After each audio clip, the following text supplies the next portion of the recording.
Bonjour. C'est par la grâce que vous êtes sauvés, par le moyen de la foi. Et cela ne vient pas de vous, c'est le don de Dieu. Éphésiens 2, verset 8.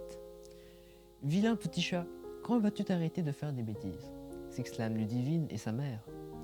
Depuis que son beau-père l'a ramené, ce chaton, à la maison, il enchaîne bêtise sur bêtise. Impossible pour les deux femmes de le caresser. Grisou le chat, surnommé Moustique par Ludivine, sort ses griffes. Oh là là, il a toujours faim, et sait le faire comprendre. Toute la journée, on n'entend que lui. Miaou, miaou. Et le voilà qui passe entre les jambes de Ludivine et de sa mère, manquant de les faire tomber. Quand on lui donne à manger, si ce n'est pas de son goût, alors ça recommence.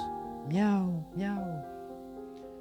Puisque l'on refuse de lui donner autre chose, Grisou le chat décide de se servir lui-même. Voyons voir ce qui sent si bon sur la table. Et le voilà, debout sur ses pattes arrière, qui se met à tirer la nappe de la table vers lui. Vilain chat, crie maman.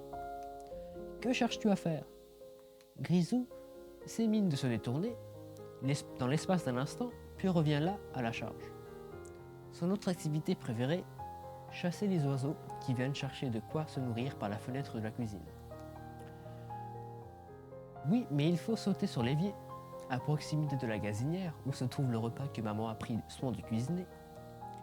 La tentation est trop forte. Et hop, Grisou saute sur l'évier, renifle le repas au passage et fusille du regard l'oiseau. Et hop, il passe par la fenêtre pensant pouvoir l'attraper, en vain, faisant tomber au passage un verre ou deux. La réaction de maman ne fait pas attendre. Mais malgré toutes les maladresses et les punitions qui s'ensuivent, le pauvre Grisou n'aura jamais eu l'occasion de se faire remarquer.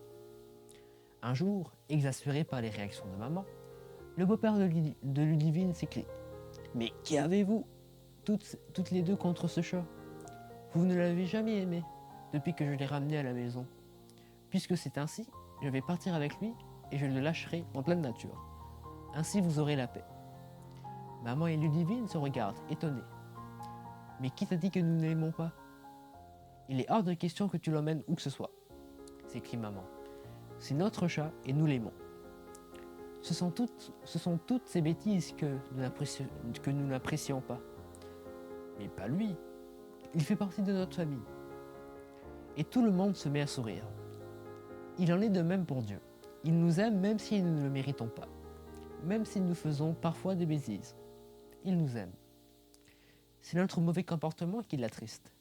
Son amour pour nous est immérité. Dieu nous aime et veut nous sauver.